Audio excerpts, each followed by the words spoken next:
Oui, mais l'absence, l'inertie et l'inexistence de l'Union européenne est absolument consternante. L'Union européenne aurait déjà dû réagir la semaine dernière. Ça n'a pas été fait. Il a fallu que et la France, par la voix de Laurent Fabius, et l'Italie demandent une convocation d'un Conseil des ministres des Affaires étrangères qui va avoir lieu mercredi ou jeudi. Bon. Donc ça, qu'est-ce que vous voulez, c'est l'absence de politique étrangère européenne. Et je pense qu'il va falloir un jour que ça change.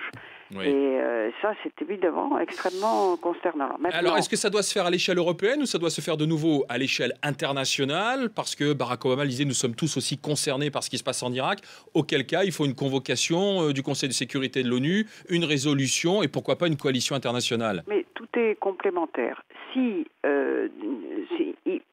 Sur le plan humanitaire, l'Union européenne a les moyens d'agir par elle-même. On a le savoir-faire, la capacité de coordination et l'addition des moyens français, italiens, anglais, allemands et autres.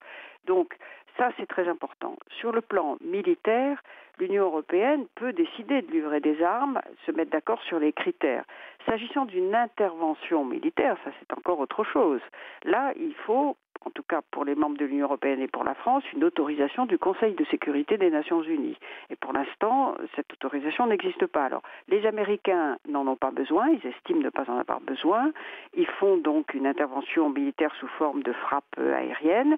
Nous approuvons cette intervention, mais pour nous-mêmes, pour l'instant, ce type d'intervention n'est pas envisagé. Ce qui est envisagé, ce qui sera discuté mercredi et jeudi, c'est la possibilité de livrer des armes pour permettre aux Irakiens eux-mêmes, De se défendre. aux Kurdes et aux Irakiens, de se défendre, parce qu'il est important que les Irakiens prennent en charge eux-mêmes leur propre sécurité, quitte à ce qu'évidemment il y ait un appui aérien et Très bien. et un soutien.